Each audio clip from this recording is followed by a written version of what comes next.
Welcome to my channel. And this is a Fluent Vibes English podcast. Hey everyone, welcome back to Fluent Vibe. I'm Sarah, and I'm here with Ali. Today we're diving into how you can sound like a native English speaker in just 5 minutes a day. I know it sounds a bit wild, but trust me, there's some real science behind this. Absolutely, Sarah. And it's funny. People always think you need hours and hours to learn a language, but actually, short, consistent bursts are far more effective. There's a bit of psychology to it, right? The brain loves repetition, but not overload. 5 minutes a day, every day, is much better than cramming for an hour once a week. Yeah, and I mean, think about it. It's like brushing your teeth. You wouldn't just brush for an hour once a week, right? You do it every day, and it becomes a habit. Same thing with language. When I was traveling in Mexico, I actually used these 5-minute drills to pick up Spanish phrases. I'd literally set a timer, practice a few key sentences, and then go out and use them. It was so much less intimidating than trying to memorize a whole textbook. That's brilliant. And it's very American, actually, to just jump in and try, isn't it? I think the key is making it part of your daily routine, so it doesn't feel like a chore. Plus, you get those little wins every day, which keeps you motivated. Exactly. And honestly, those quick routines really do accelerate your learning. You start to notice patterns, your confidence grows, and suddenly you're not just learning English, you're living it, even if it's just for 5 minutes at a time. All right, so let's get into some native speaker secrets. I always tell my students, it's not just about the words you use, but how you say them. Pronunciation, intonation, those little expressions. They make all the difference. Totally. Like one of my favorite phrases is, "What's up?" It's so simple. But if you say it with the right intonation, you sound instantly more natural. It's not "what is up?"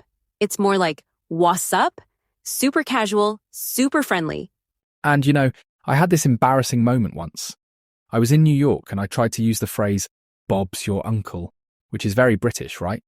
The Americans just stared at me like I'd grown a second head. So, cultural context matters. You want to pick up those expressions that fit the situation and the people you're talking to. Oh my gosh, yes. And sometimes it's just about listening to how natives use these phrases. Pay attention to the rhythm, the stress, like, "How's it going?" The going kind of drops off at the end. It's not super formal, it's relaxed. That's what makes you sound like you belong.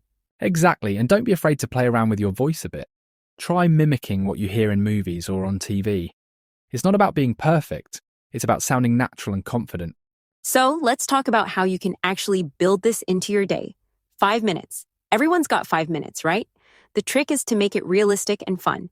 Maybe you pick a phrase, record yourself saying it, and then listen back. Or you could use flashcards, or even just talk to yourself in the mirror.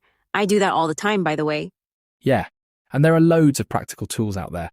Apps, YouTube videos, even sticky notes around your house.